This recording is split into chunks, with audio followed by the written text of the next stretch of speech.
All right, good day, guys, and welcome to section one of the program or the course that we'll be doing.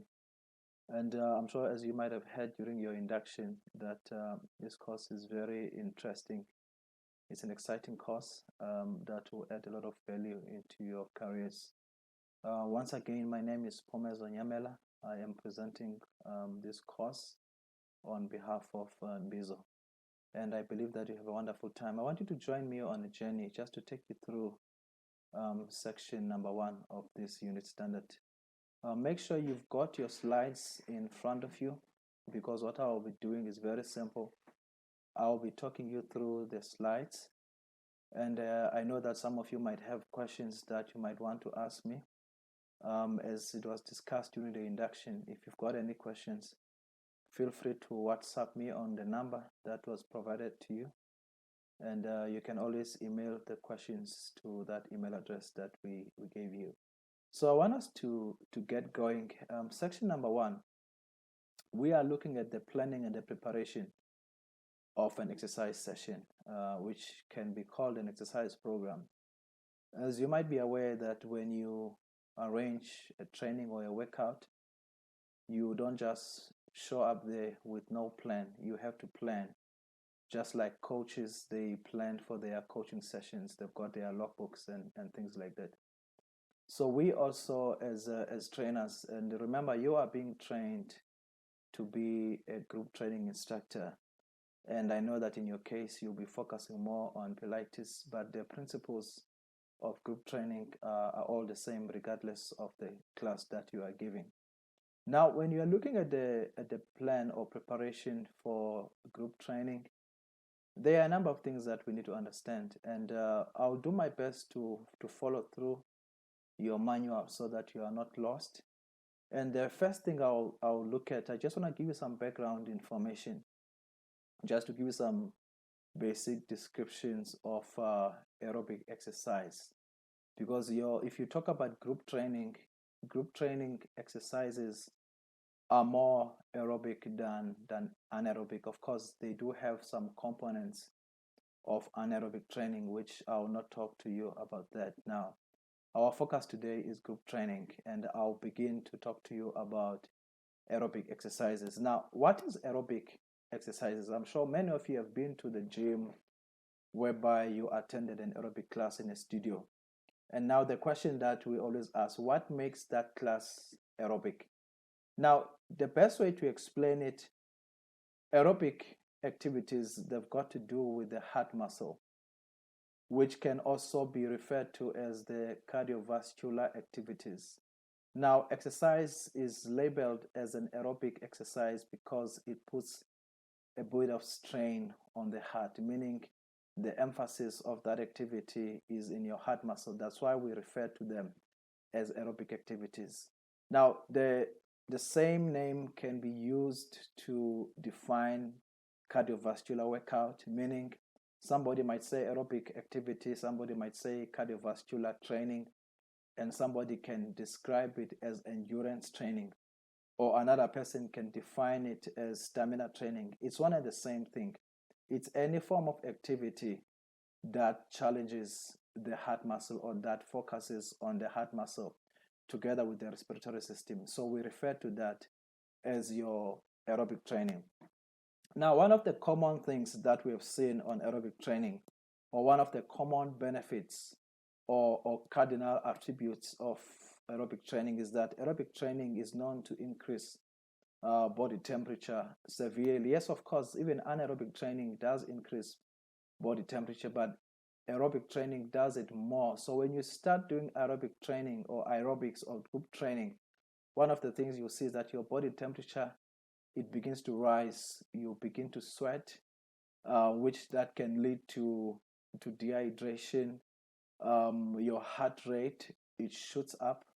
As you might know that perhaps some of the young normal people, their heart rate at rest could be around 60 beats per minute. So, but as soon as you start running, or as soon as you start skipping, you notice that your heart rate, it begins to shoot up because of the activity that you are doing. Another sign of aerobic workout is that the blood circulation, once you do aerobic activity, you'll notice that your blood circulation begins to increase. Now, the reason is very simple.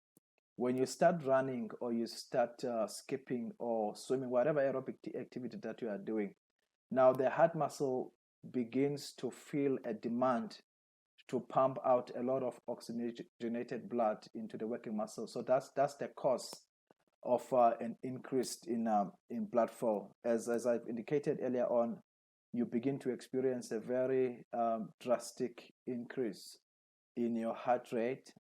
And now, as soon as you stop, you notice that your heart rate, your blood pressure, your body temperature, and many of these things, they begin to normalize, they go back to where they are. So that was just a brief description or background on aerobic training there or exercises.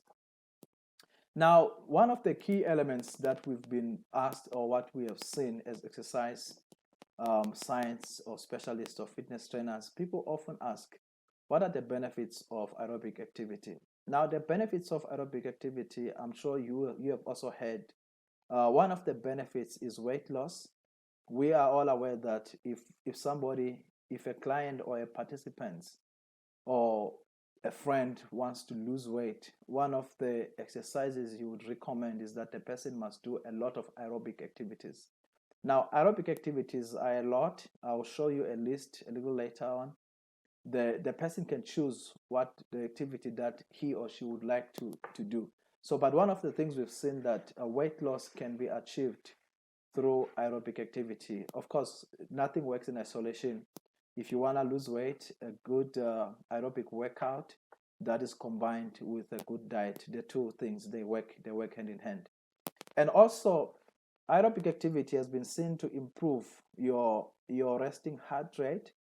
I know some people might find it a bit tricky to understand.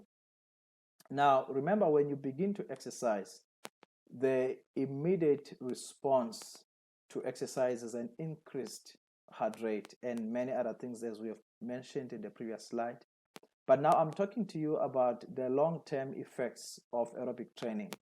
Now, people are engaged on regular aerobic training. What they see, they begin to experience a decrease in resting heart rate, which is a very, very good thing. And you'll notice that when people age, one of the things that happen, the heart begins to weaken. And when the heart weakens, one of the signs of a weakening heart, the heart rate at rest begins to rise.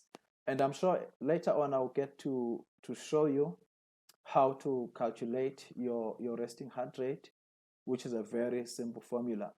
And the next thing that we've seen as a benefit of aerobic training is blood pressure. Your blood pressure, it gets regulated. And when you talk about blood pressure and heart rate, you talk about a whole lot of coronary artery diseases, such as hypertension and many of them.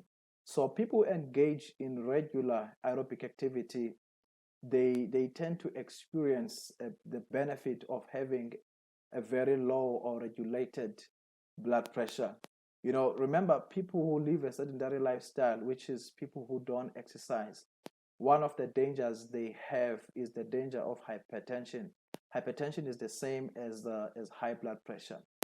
And one of the things that happen, of course, when you do a lot of aerobic activity, the risk of getting sick, meaning the coronary heart diseases, it begins to reduce. And there are many more benefits that you can find from doing aerobic activity and other training activities that we'll discuss a little later on. Now, some of the famous aerobic activity, when you say aerobic, there are many aerobic activities. And the reason why you have many aerobic activities is so that you can choose the one that suits you. Because different people have got different needs. People are different. This person might prefer activity number A and the other person might prefer activity number 2. So let's look at the list of aerobic activities so that you and I can have a very wide variety of choices to select from. The first one that I've got, I know in your manual you've got quite a number of things, but I want us to look at what I've provided on your slide. One of the activities that you can do is walking. You can also do jogging. Some people don't like walking and jogging like myself. I'll prefer rather to cycle than to walk or jog. Some people prefer to swim. If you can swim, swimming is a very good aerobic workout that I will recommend to everybody. It's very good. It cuts across all ages. It's very safe. The movements are less dynamic and ballistic. It's very safe, especially for the elderly people to swim if you can swim. Skipping is also a very good aerobic activity that you can try. I know some people cannot skip, but those of you who are able to skip, skipping is very good, a bit vigorous, but the benefits of skipping are very much amazing. And rowing is a very good aerobic activity. If you have a rowing machine at home or you've got a gym membership, rowing is very good as much as the muscles that are responsible for the movement are your upper body muscles. But we've seen rowing showing very, very good results in terms of your aerobic performance. And also stepping, if you can get a step, even just your normal aerobic step that you can use, stepping. And there's also a stepping machine. You know, when you go to the gym, there's a stepping machine that you can use. All these machines are different types of aerobic activities that we can choose from. Now, when you look at group training, um, when you train participants, you know, in a group, remember when you are training people, there are two options we have. You can train an individual, meaning one-on-one session, whereby you are training just one person. Or you can have an option of training a group of people, which is what you are being trained to do. You are trained to run a group physical activity. When you run a group physical activity, there are many dynamics and diversities that you as a group instructor, you have to be cognizant of. And depending also on the size of the group, the bigger the group, the more complicated it can be. And of course, the smaller the group, the much easier it could be to handle. But I want us to look at group training participants and look at the number of things that you have to consider as a group training instructor. The first thing you need to consider is the size of the group.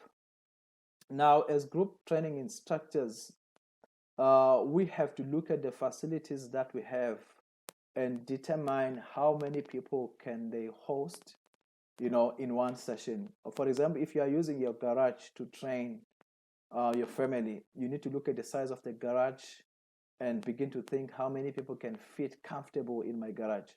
If you are using an aerobic studio, maybe in a local training center, in a local gym, look at the size of the studio and determine how many people can it take. So all those things, we have to keep them in mind. The second thing is some people might be more experienced. That's why we have several classes. You might have people who are new that you may need to start them off on a beginner class. And you may have those who've been coming for a long time that you may need to put in a sort of an advanced class. So sometimes as group training instructors, it is very, it can be very dangerous or not preferable to mix people who have got quite wide, differences in terms of experience. Like I said, newcomers, it might not be a good idea to mix a newcomer and someone who's been coming to your classes for more than a year or more than 6 months. So you have to have different levels of classes depending on the nature of people that you have. And also you have to take note of special needs that you might have. You might have a pregnant lady in your class, and it's very important. There are many, many special needs. You might have somebody who's recovering from an injury, and therefore, as a good group training instructor, you need to know exactly how to handle people with different conditions and special needs and those type of things. And as a group training instructor, those are some of the things you will come across a lot, is to come across people with special needs, and there's people from special or different populations. All those things you have to find a way to manage it to come out. But I'm sure we'll talk about many of them in a little later on. And of course, you also need to look at medical conditions. When you have, this takes us to screening, which I'll talk to you about a bit later. Uh, Never assume that everybody is healthy enough to exercise. And as a group trainer, you have to ask people about their current health status so that they can disclose whatever medical condition that might interfere with their exercise performance. There are many conditions that can prohibit people from exercising, and there are also many conditions that people can still afford to exercise whilst having the condition. It's just that you have to find a way to manage that condition whilst the person is exercising. But one of the advices I will always give is that you have to screen participants, and I'm going to talk about that just now. And any person that you might find who's a high risk member in your group, it is always very much advisable to get a clearance letter from the physician or from the doctor of that person. Remember, as a trainer, as a group training instructor, one of the key things is to cover yourself or cover your back from being sued, because should something happen in your session, should somebody die, should somebody have a heart attack, it can become a whole issue of investigation. So one of the key things you need to do is to always screen your members and make sure that everybody is good to go. So all those things are very important. And also consider the different ethnic groups. And this applies a lot, especially in terms of language. You need to know, who do I have in my group? What language can I speak? What are the different ages that I have? Because some of the things you might do, you may find out somebody who's a bit elderly might not appreciate them. So all those things you have to gauge and find a way to appeal to different age categories, to different genders, because everybody is different. But remember, when people are attending your sessions, you have to find a way to make everybody happy, especially if you are dealing with people who are paying you for that type of service. Now, you have to remember, on looking at the next slide, we're looking at the aims of the participants. When people come for training, they've got different reasons. They might be attending one and the same class, but when they come to your sessions, everybody has got an expectation. Each person has got a reason for coming to class. And a good class is a class that meets everybody's expectations. So you have to keep that in mind at all the time. So let's look at some of the general aims that some of your participants might have. One of the general aims is just general fitness. You get people who don't really have a specific need. They just say, I just want to be fit. I just want to be healthy. And then you might have the second category of people who want to improve their confidence, which is the same as self-improvement. They just say, I want to exercise so that I feel good about myself. And then there might be people with specific fitness needs, people who might want to maybe to improve their flexibility, they want to improve their strength, they want to improve their cardio. So all these things are very important for you to be aware of, so that if possible, you can do your best to make sure that you focus on each of these elements. And then you might have people who come in for social needs. People want to make friends and all those things. And there might be people who are coming in for competition. You might have some athletes who come to your classes because they believe that your classes are adding value to whatever sporting codes that they are playing. So when you do screening, it is very important to always ask the participants, why do you attend class? Is there any specific reason why you are attending this class? So that if possible, you can always include all those different needs that you get from them. Now let's look at the various group exercise activities or classes. There is a wide variety of classes, and I can't mention all. If you go to this country, you find that they've got different things. And many times you find that we classify all of them as group training. In some places, they classify all of them as aerobics, as much as they are not all aerobics. They are all different. But let's look at different group training activities that, as a group training instructor, you can render out there. The first one is key. You see on your slides, I've highlighted it in red, is the one that we'll be talking about much more in detail, which is the Pilates. Pilates is what you'll be doing. We will be talking much about it. Pilates is very key. You understand as we go on. And we have managed to pull together a number of videos that talk to this specific class, because we are trying to bring you more insight, because we believe that Pilates is one of the safest classes that are very much inclusive, regardless of gender, regardless of age, regardless of any form of dynamic. It has been seen as a class that is able to accommodate everybody's need. And we've got quite a number of classes such as body conditioning. I will not have time to explain all of them in detail. You might have an ab class that focuses more on the tummy. You might have power pump. You might have a step class. You might have Zumba. You might have a boxing class. You might have just a general aerobic class. So you might have a spinning class. There's quite a number of classes that an aerobic instructor can teach. But like I said, this presentation focuses more on Pilates. Now, if you look at group training classes, there are various categories.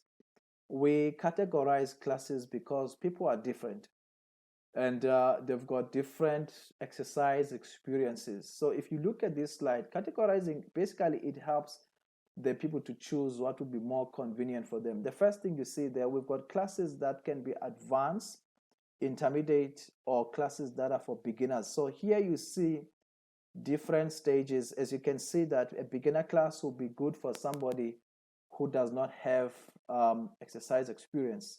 Intermediate is somebody who has graduated from beginner, who wants to go for something slightly higher but not too advanced. And then the advanced class is usually for those who've been exercising for some time. And the next one, you've got your high and low impact activities. Once again, if you've got a very diverse group that has got elderly people, as well as maybe people with special needs, you may not need to do your high impact exercises because they might not be able to do them. So your activities might need to be very much low impact. So you can do activities that you do in the morning, lunchtime, afternoon, or evening. Now, this depends on the availability of your participants. Some people might prefer to come to your classes early morning before they go to work. Some might prefer to come during their lunch hour. Some might prefer to come in the afternoon, and some might prefer to come in the evening when they knock off from their jobs. So, for example, if you run your own aerobic studio or Pilates studio, you may need to assess your members and find out what classes can you offer and what time can you offer them. And we might have circuit-based classes. Now, this talks to a gym facility. There are classes you can do around the super circuit if you have the luxury of equipment. And there are classes that you can do with body weight. Now, remember, body weight activities, which you will see a lot of them in Pilates, are any activities whereby you rely or you use your own body weight, meaning you are not lifting any weight. You use your own body weight. Activities such as push-ups, lunges without weights, squats without weights, sit-ups, pull-ups. There's quite a number of activities that can be considered as body weight activities. And also you can use some free weights. A good example of free weights could be your dumbbells, could be your barbells, could be your kettlebells, and many more that you will see in the next slide. So this is very important for us to understand. And also the last category here, you can choose to exercise with music. I'm sure you will see when you do your Pilates practicals, there are classes that are done with music in the background, and there are activities that are not done with any music in the background. So this also, you need to look at the different equipment that is needed, and look also at different training components that you want to focus on. You might want to focus on conditioning. You may want to focus on toning. You may want to focus on flexibility. You may want to focus on endurance. You may want to focus on muscle strength. Basically, there are 5 key elements that we focus on as trainers. The first one will be flexibility. The second one will be muscle strength, which is resistance training. The third one could be aerobic, which is the same as endurance or stamina training. The fourth one could be speed and power training. And the last one, now we have added your core strength which goes hand in hand with your abdominal area. That's when our Pilates movement come in. So we have been able to train on all these 5 components because they are critical for all of us in terms of our health and fitness development. Now I want us to look at something very important. Perhaps it's the last thing I'll talk about on this presentation, which is something that I call screening, pre-screening or pre-exercise screening. One of the things we're always advised as sports science students is that when you train people, never assume that they are fit or healthy enough to embark on physical activity. Even if they do look fit, you have to screen them and make sure that the screening documents or sheets that you are using, they do confirm that indeed they are healthy and ready for physical activity. Like I said, those of you who've been trainers, I'm sure you might have seen that there can be casualties in exercise. And therefore, one of the things we always emphasize on is the safety of the participants. Now, screening basically, it helps you to make a judgment as to, are the participants ready for my activity, or they need to hold on, or they need to exercise under extreme precautionary measures. Because there are 3 groups of people you can have in your studio or in your aerobic session. You can have a healthy person who is ready to go. The person has got no medical condition of any kind, is ready. That person is a low risk member. You can train at any moment. And there's category number 2, which is somebody who's at moderate risk, the person who has some sort of a medical condition. Now, that person, yes, can exercise, but that person needs to exercise under some sort of a supervision. And there's also a 3rd category, which is a high-risk person. A high-risk person usually is somebody who's exercising with a clearance letter from the doctor. Now, that person might have a severe problem that under normal circumstances would prohibit him or her from exercising. But sometimes the doctor would say, yes, the condition is there, but the person can still exercise under great supervision. So these are some of the things you would not pick up without screening. So screening exposes these 3 types or 3 categories of people that you will find in your sessions. So the first thing I want us to look at is the proper screening or stratification of participants is very important, meaning all the participants. I am aware that in our home training environments or in our communities, we have not been very strong in the screening of participants. But I would always advise any group trainer, any personal trainer, that when you work with people, you need to know a lot about their medical history. And the only way you would know about their medical history is if you ask them. So you have to ask them, you have to engage them on that conversation. Because if you don't ask them, there's no way that they will tell you all these things. Now, the screening, it helps you identify any underlying health problem that the person might have. And of course, screening, it promotes the safety of the person, because once you know, for example, that the person has got asthma, immediately you begin to take some precautionary measures because you are aware of the condition. Now, the trainer must be able to use the screening tools. There are different screening tools that we use, the forms and all those things, which you will see some of them, they are in your learner manual. As trainers, make yourselves familiar with these tools so that you can assist your participants through. And one of the key things that are important is that the screening has got various components. The screening sheet, there are many things that it has. All of them you have to understand as a trainer. And very important, as a trainer or a group training instructor, you must be able to interpret the results that you get from the screening. For example, if the screening results, they say the person is high risk, what does it mean to you as a trainer? So to me as a trainer, if somebody is high risk, what it means that perhaps that person must go to the doctor and get a letter that says, yes, this person can exercise, but we have to pay attention to the following precautionary measures. So those things are very, very much important. Now, how do I screen the participants? Very important question, and your learner manual speaks greatly and in length about this. So there are components of screening which I'll talk to you about. The first one is the health history questionnaire, which we refer to it as HQ. The second one is the PAQ, which I'm sure you've heard about it, those of you who've been training people, which is the physical activity readiness questionnaire. The fourth one is the risk stratification.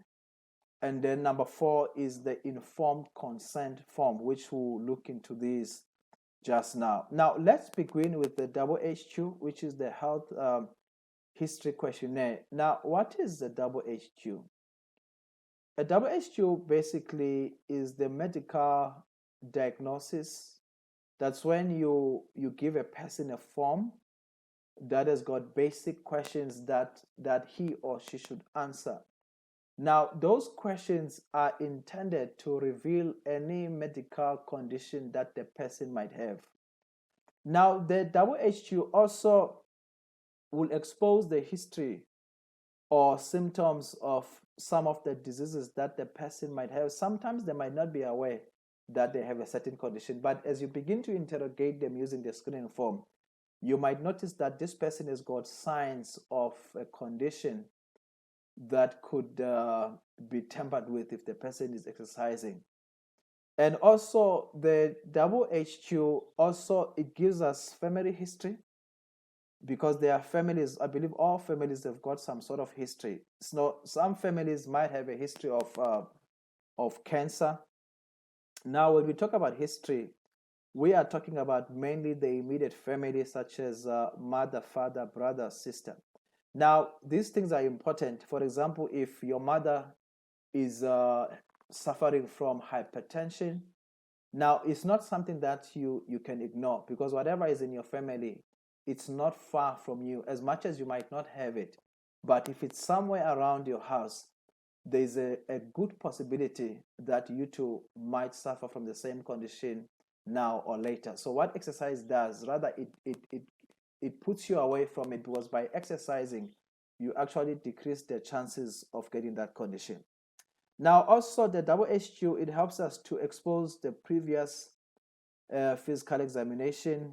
Now, we begin to ask questions such as, have you been to the doctor recently? What were the results? Were you given any medication? Were you told not to exercise?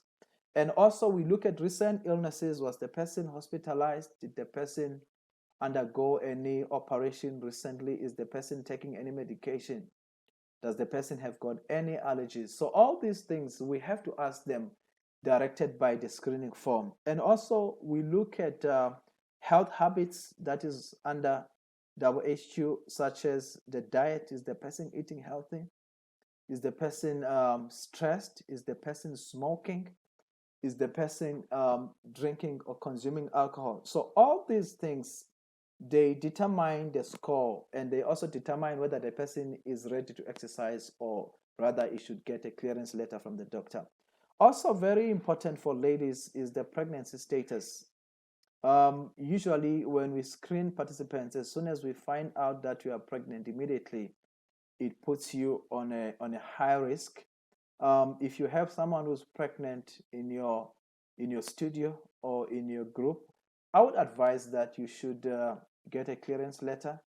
But I should also say that exercise does not prohibit pregnant ladies from exercising.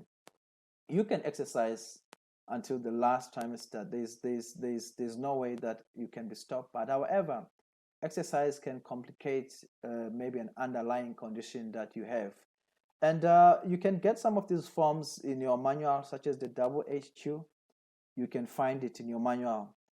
And the next form I want us to look at now is the risk stratification form, which is my next slide, risk factors and stratification. Now, the risk categories could be, like I said to you, there are three types of risk that you can find. Low risk, meaning the person can start exercise immediately.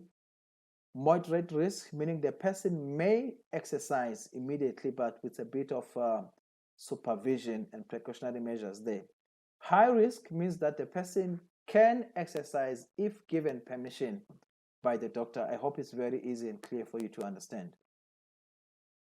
And then we're moving on to the informed consent.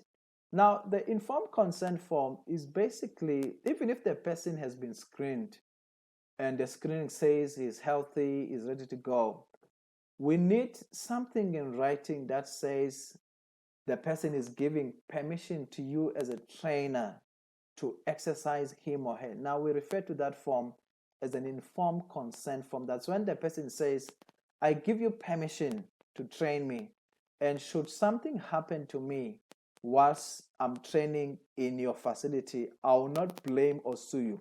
So this is a very important form that must be kept very safe and confidential. Now, the consent form must speak to the facility that you have, and the consent form should give permission to you as a trainer in writing. And the consent form should be very simple to understand. Don't use very high, complicated jargon. Use very simple language that participants can understand.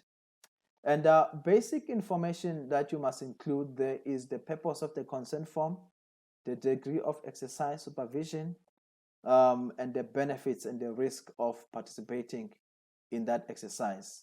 And also looks at the steps and the procedures that will be followed in an emergency situation. If something happens, what do we do? And also the responsibilities of the member, the client, or the participants during exercise. One of the things that they need to do, they have to disclose if they have any sort of condition. And also the statement covering confidentiality. Now, remember, as trainers or group training instructors, you have to keep this information very, very much confidential. And you can find these forms in your learner guide. And I want to stop here for now, and we'll continue in the next presentation. I hope you enjoyed the presentation. Once again, if you've got any questions, feel free to send them to our WhatsApp number, or you can use our email address. And thank you. I'll see you in the next presentation. Bye.